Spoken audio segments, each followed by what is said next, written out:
नमामि तं विनायकम्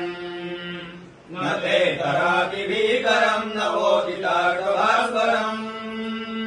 नमः सुरारिनिर्जरम् नताधिकापदुद्धरम्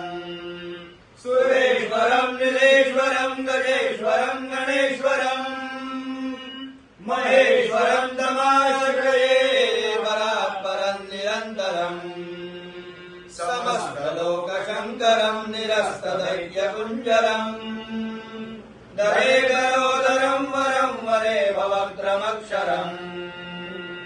कृपाकरम् क्षमाकरम् मुदाकरम् यशस्करम्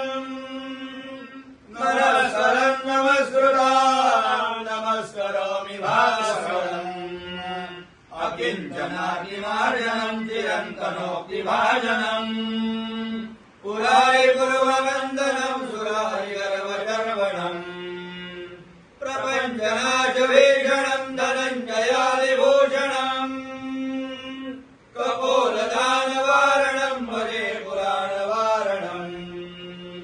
नितान्तकान्तकान्तिमन्तकान्तकार्पजनम्